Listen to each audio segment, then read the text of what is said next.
August 24th, 1995. Midnight. Hundreds of people stood in line outside computer stores across America, not for a movie premiere, not for concert tickets, but for a cardboard box containing 13 floppy disks. They were buying software, an operating system, and they were celebrating. This wasn't just a product launch. This was the night Microsoft spent $300 million to convince the world that computers weren't just for work anymore, they were for everyone. The night the Rolling Stones sold Start Me Up to Bill Gates. The night the Empire State Building glowed with Windows colors. The night we stopped fearing computers and started depending on them. If you remember that satisfying click of seeding a floppy disk into drive A, if you can still hear the Brian Eno startup sound, if "Where do you want to go today" meant something to you, this is your story. We're documenting the biggest product launch in tech history and what it cost us. Chapter 1. The DOS Darkness. To understand why people lined up at midnight for an operating system, you need to remember what using a computer felt like in 1994. It felt like negotiating with a hostile machine that barely tolerated your presence. Before Windows 95, there was Windows 3.1, and before that, DOS, Disk Operating System, text-based commands, no mouse for most tasks. Want to run a program? Type C:\games/doom/doom.exe and pray you didn't make a typo. Installing a sound card meant physically opening your computer, flipping dip switches on a circuit board, and manually editing a file called CONFIG.SYS, a process so arcane that entire books were written just to explain it. The computer wasn't friendly. It didn't welcome you with clouds and ambient music. It greeted you with C: and waited for you to prove you belonged there. Every action required knowledge. Every mistake punished you immediately. Files could only be named with 8 characters plus a 3-letter extension: homework1.doc, letter02.txt. You learned to speak in computer's language because the computer refused to speak yours. This wasn't a tool for normal people. It was a machine for hobbyists, businesses, and masochists. And then Microsoft started whispering about something called Chicago, a version of Windows that would have a start button, where you could name files like actual human beings, where you could just plug in a device and it would work. They called it plug and play. We didn't believe them. It sounded like science fiction, but as commercials started flooding television in summer 1995, we realized something seismic was coming. Not just an upgrade, a revolution. Chapter 2. The $300 million spectacle. Bill Gates didn't want to release software. He wanted to orchestrate a cultural moment, and he did it with a marketing budget that dwarfed anything tech had ever seen. $300 million. For context, that's more than Microsoft spent developing Windows 95 itself. The marketing cost more than the product. Let that sink in. This wasn't about selling software. It was about redefining what software could mean. The Rolling Stones' Start Me Up became the campaign anthem. Microsoft reportedly paid between $8 million and $12 million just for the rights to that song. A rock band that built their career on rebellion was now the soundtrack for corporate dominance. The irony was perfect, but it worked. That guitar riff became synonymous with the start button. Every time you heard it, you thought about those flying clouds. In London, Microsoft paid to print and distribute an entire day's worth of the Times newspaper, 750,000 copies, completely free, just to advertise Windows 95. The Empire State Building was lit in Windows colors: red, green, blue, and yellow. In Toronto, they hung a 300-foot banner from the CN Tower. In Sydney, they projected the Windows logo on the Opera House. The launch parties were absurd. Jay Leno hosted an event at Microsoft's Redmond campus. In New York, the company bought out all of Times Square's billboard space. CompUSA stores stayed open at midnight and served champagne to customers buying software. But the most surreal marketing stunt was the cyber sitcom training videos starring Jennifer Aniston and Matthew Perry.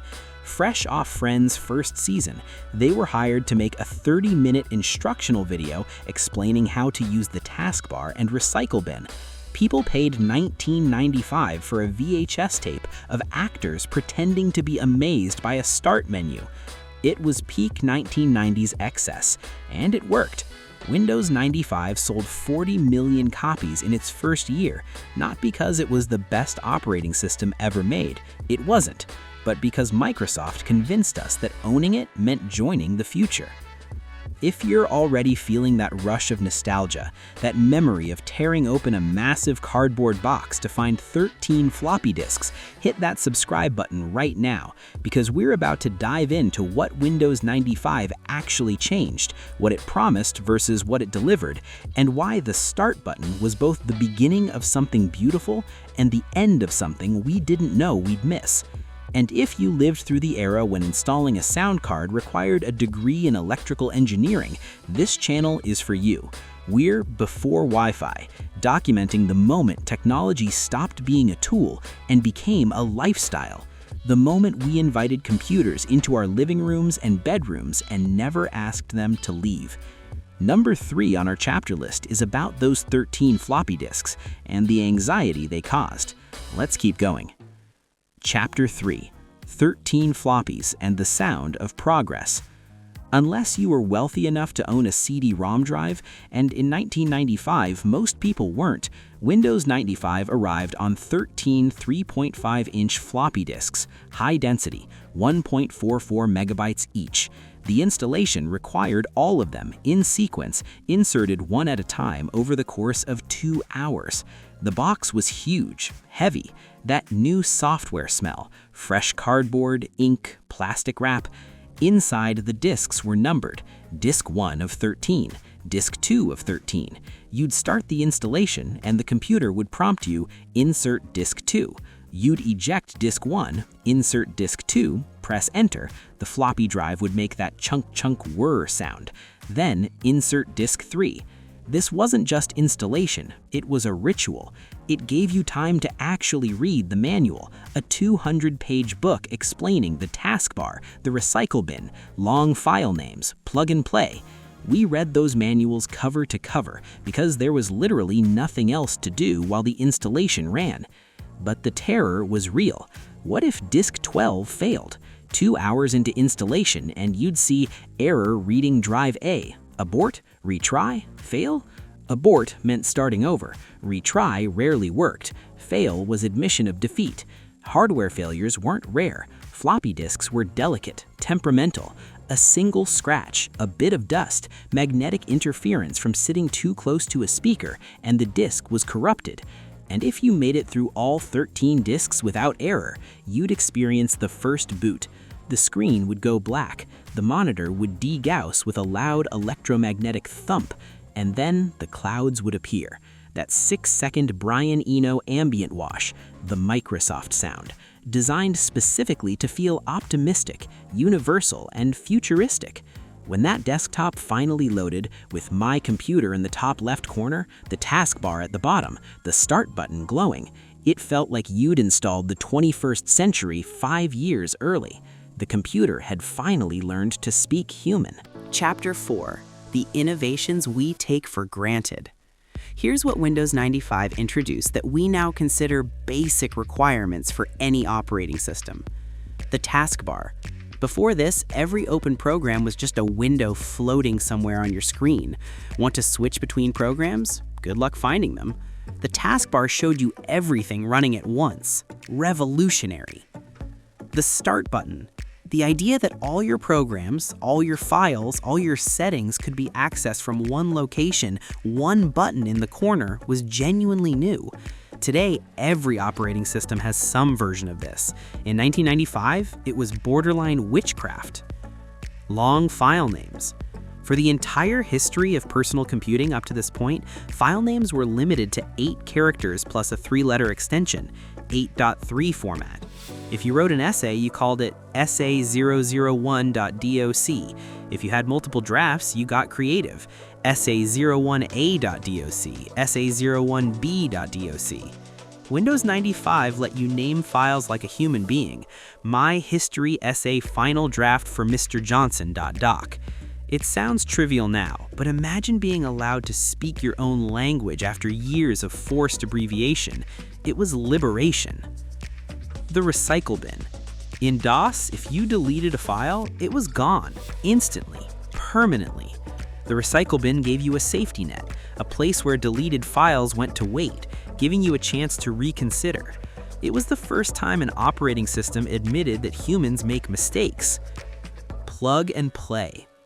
Theoretically, you could plug in a printer, a modem, a sound card, and Windows would just recognize it, configure it automatically.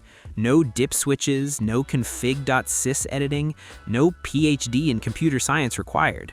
In practice, plug and play was nicknamed plug and pray because it failed constantly. But even its failures represented progress. The computer was trying to meet us halfway, trying to be easier, trying to be for everyone, not just the initiated. Unpopular opinion? Windows 95 didn't make computers better, it made them tolerable. There's a difference, and in making them tolerable, it ensured we'd never escape them again. Chapter 5: MSN and the Internet Trojan Horse.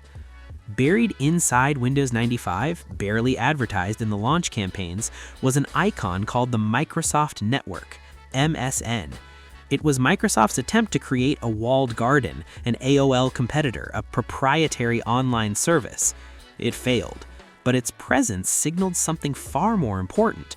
Windows 95 was the operating system that brought the internet to normal people. When Windows 95 launched, most Americans had never been online. The World Wide Web was something mentioned on the evening news as a curiosity. Email was for academics and military personnel. But Windows 95 shipped with built-in internet connectivity. You didn't need to be a programmer to configure TCP/IP settings anymore. You just needed a phone line and the willingness to hear that screaming modem sound.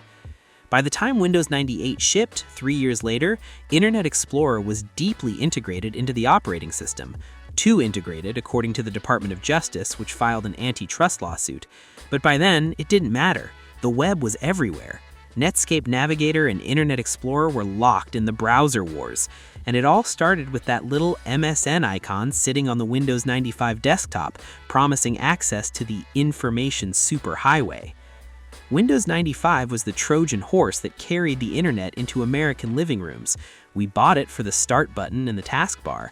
What we got was permanent connectivity to a network that would fundamentally reshape society, politics, commerce, relationships, and the concept of privacy itself. Microsoft didn't just sell us an operating system, they sold us the infrastructure for our own surveillance, and we paid $295.95 for the privilege. Top chapters coming up. This is where it gets heavy, because Windows 95 wasn't just about better file management or prettier icons. It was the moment personal computers stopped being optional, the moment they moved from the office to the bedroom, the moment we stopped visiting the computer and started living with it. And number 1 on our chapter list, the legacy, is going to make you question everything you think about progress. Let's finish this. Chapter 6. The Jennifer Aniston training video.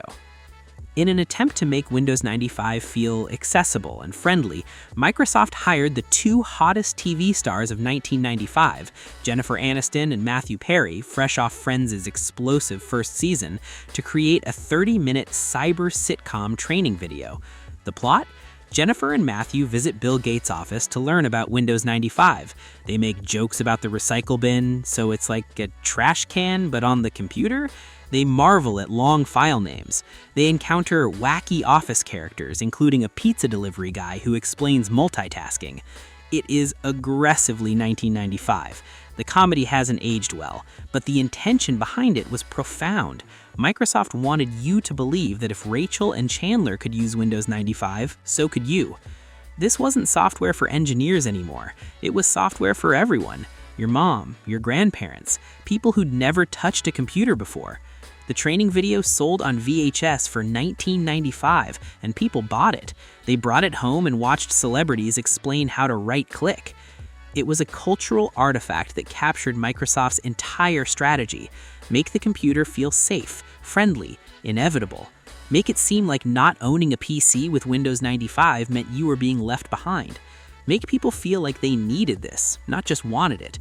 And it worked. By 1997, Windows 95 was installed on over 100 million computers worldwide. The personal computer had officially become personal. Chapter 7. What we lost when computers became easy. Here's the uncomfortable truth about Windows 95's legacy. It democratized computing by infantilizing users. Before Windows 95, if you wanted to use a computer, you had to learn how it worked. You had to understand file structures, directory paths, system resources. You couldn't just click icons and hope for the best. The computer demanded knowledge, and in demanding knowledge, it created a generation of people who actually understood the machines they were using. Windows 95 changed that. Suddenly, you didn't need to know how anything worked. The computer would handle it.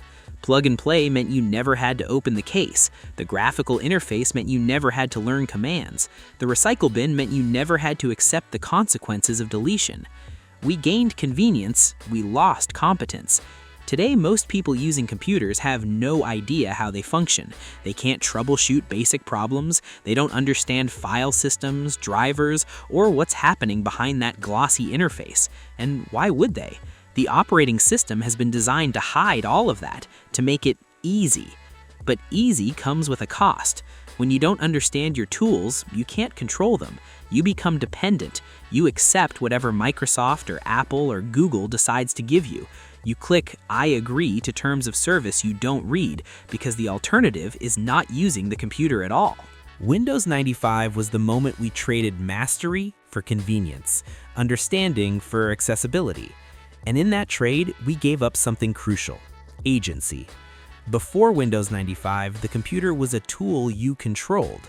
After Windows 95, it was an environment you inhabited. And once you're living inside the machine, once your files, your communications, your work, your entertainment, your social life all exist inside this box, you're not the user anymore. You're the product being used. Microsoft didn't sell us freedom in 1995. They sold us dependence disguised as empowerment. The start button wasn't an invitation, it was a trap, and we walked right into it, celebrating the whole way. The clouds were beautiful, but they hid what we were giving up. Chapter 8. The Legacy. The start button's long shadow. Windows 95 sold more than 40 million copies in its first year. By the end of its commercial life, it was installed on hundreds of millions of machines worldwide. It made Microsoft the most powerful company in technology. It made Bill Gates the richest person on Earth. But more importantly, it established a template that every operating system since has followed. The taskbar, the start menu, the desktop with icons, the file explorer, the graphical interface designed to hide complexity. Whether you're using Windows 11, Mac OS, or a Linux distribution with a desktop environment, you're living in the house that Windows 95 built. And that house has rules. Rules about what you're allowed to do, how you're allowed to do it, and what information you have to surrender in exchange for convenience. Windows 95 pioneered the idea of the user-friendly operating system. But user-friendly is a euphemism. It means requires no understanding. And when you don't understand the system you're using, you can't negotiate with it. The start button became a symbol, an icon of the 1990s tech revolution. But what did it actually start? It started our dependence on proprietary software. It started the era of planned obsolescence. Windows 95 was quickly replaced by 98, then ME, then XP, forcing users to upgrade constantly. It started the browser wars that led to internet monopolization. It started Microsoft's stranglehold on personal computing that wouldn't be challenged until smartphones arrived a decade later. The Brian Eno startup sound has been replaced. The flying clouds are gone. The floppy disks are museum pieces. But the philosophy of Windows 95, that computers should be easy, that users shouldn't need to understand their machines, that convenience matters more than control, that philosophy is everywhere. We wanted computers to be accessible. We got computers that are inescapable. There's a difference, and it started on August 24th, 1995 at midnight in a line outside a strip mall computer store in suburban Ohio. So there it is, the Windows 95 launch, the biggest, most expensive, most culturally significant product release in tech history. 13 floppy disks, $300 million in marketing, the Rolling Stones, and Jennifer Aniston explaining the recycle bin. Not just a software update, a cultural transformation. But here's what nobody wants to admit. Windows 95 didn't liberate us, it captured us. It made computers easy by making users ignorant. It promised empowerment, where do you want to go today, while building the infrastructure for corporate control. We celebrated the start button. We should have questioned where it was leading. The DOS era was frustrating, complicated, inaccessible to most people, but people who used DOS understood their machines. They had to. They knew how to troubleshoot, how to configure, how to fix problems. Windows 95 traded that knowledge for convenience. We gained ease of use, we lost competence, we lost control, we lost the ability to negotiate with our own tools. Today, computers are easier than ever, more powerful than we ever imagined in 1995, more connected, more capable, but we are more dependent than ever, more surveilled, more locked into proprietary ecosystems, more helpless when something breaks. We can't open the case anymore, it voids the warranty. We can't modify the software, it's locked down. We can't even repair our own devices. Windows 95 started this trajectory, made it seem normal, made us accept it. We can't go back to 1995. Those 13 floppy disks aren't coming back. The start button changed everything permanently. But maybe, just maybe, we can remember what we had before it. The knowledge, the understanding, the control. Because Windows 95 wasn't just about making computers easier, it was about making users more compliant. And that's something worth questioning. Which Windows 95 memory hit you hardest? The floppy disk anxiety? The Brian Eno sound? The realization that we've been living in Microsoft's world ever since? Drop a comment. Subscribe to Before Wi-Fi for more uncomfortable truths about the tech we celebrated. Thanks for watching.